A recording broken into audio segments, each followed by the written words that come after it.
ఏమిటి ఇంత పొద్దున్నే వచ్చారు? మెట్ల పూజకి. మెట్ల పూజకా?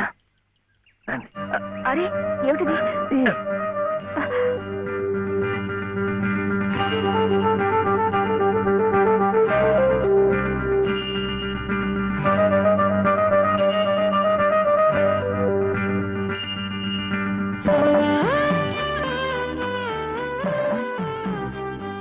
ఇంకాస్త మట్లే వచ్చేసాం.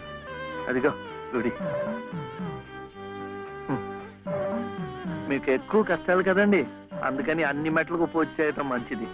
నేను సహాయం చేస్తానుగా, రండి. అబ్బాయి చలపతి, మొన్న నువ్వు నాకు శతం ఇచ్చావు. 100 నా బొంద.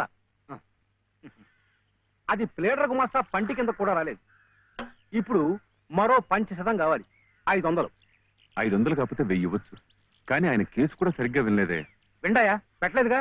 ఎద్దుకు మేత, ప్లేడర్కు ఫీజు పనికి ముందే పెట్టాలి. నువ్వు వెళ్ళి 5% పట్టరా. 500 అప్పుడు వింటాడు. వెళ్ళు.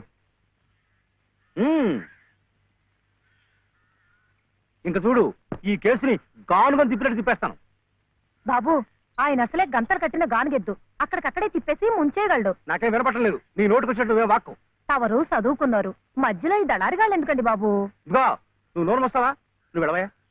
అమ్మా బట్టలు వేస్తాలే.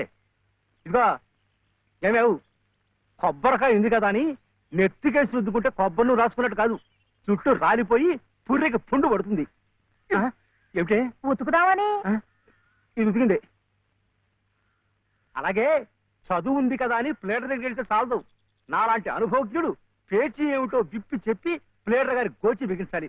అప్పుడు ఆయన వెనక ముందు చూడకుండా కేసు వాదించి అవతల బారేస్తాడు. ఎవరినో ఉద్ధరించడానికి ప్లేటర్లు కోట్లు, వారికి ముడుపు చెల్లించడానికి ఇంట్లో ఉన్నదంతా దానాలు ధర్మాలు. నాకున్నదే ఒక గొలుసు, నేనివ్వను. అదే లలిత నీ అక్కయ్యో చెల్లెలో అయితే ఇలాగే మాట్లాడేదానివా? సాటి ఆడదానికి దాని బాధ ఏమిటో కష్టం ఏమిటో నాకంటే నీకే బాధ తెలుసుండాలి.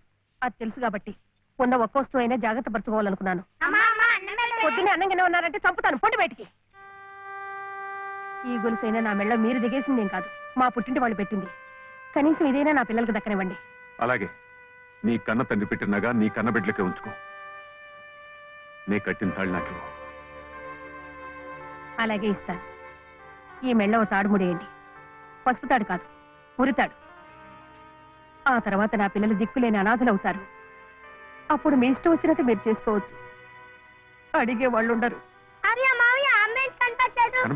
ఏగి తీపంటే అది ఆ కొడుకు జబ్బు తగ్గాలని ఆ తండ్రి పడే అవస్థ చూడు. ప్రాణాలకు కూడా తెగించి నిప్పుల్లో ఎలా నడిచేస్తున్నాడో. పొద్దున్నే నువ్వు చెప్పింది అదేనమాట. ఒకళ్ళు కష్టాలు తీరాలంటే ఇంకొకళ్ళు మొక్కోవచ్చని. ఒరే ఒరే, నువ్వెక్కడికి రా. ఎందుకు నీ చేత మెట్లని కడిగిచ్చాడు? మన మంచి కోసం.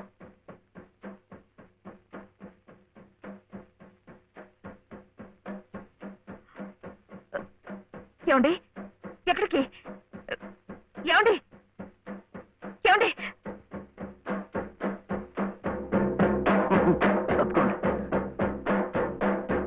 అల్లాకు బాగా దండం పెట్టుకుని మంచి తాయితు కట్టండి.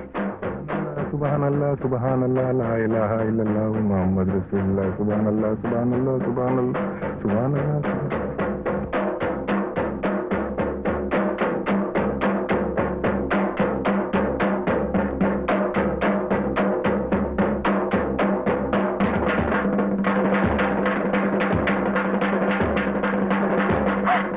ఒరే ఒరే ఒరే ఒరే ఆగరా. ఒరే శివయ్య, ఒరే కాలు కాలిపోతా రా. ఒరే ప్రమాదం రా.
ఈ రాత్రికి మీరు ఇక్కడ ఉంటే మంచిదేమో.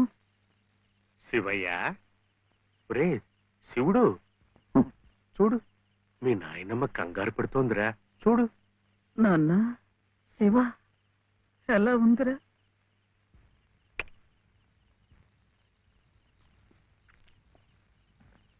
ఇప్పటికైనా నమ్మకం కుదిరిందా? వాడికి ఏం పర్వాలేదమ్మా, హాయిగా నిద్రపోతాడు. అసలు నీ ఆరోగ్యం కూడా అంతంత మాత్రమేగా.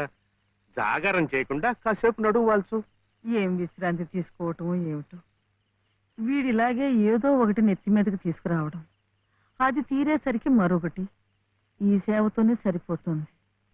నువ్వు చాలా అదృష్టవంతురాలి రాజమ్మ. మనిషి స్వార్థాన్ని చంపుకుని ఏ ప్రతిఫలాన్ని ఆశించకుండా పరోపకారం చెయ్యాలంటే ఎంతో దీక్ష ఉండాలి, సాధన కావాలి. అలాంటి వాణ్ణి మనం యోగి అంటాం. మరి నీ మనవుడు ఏ ప్రతిఫలాన్ని ఆశించి నిప్పుల్లో దూకాడంటావు? వాడు దుమ్ము ధూళి అంటని స్వాతి ముత్యం, జన్మతః యోగి, మహాజ్ఞాని. అలాంటి వాడికి నువ్వు సేవ చేస్తున్నావు. ఇంతకంటే నీకేం కావాలి చెప్పు?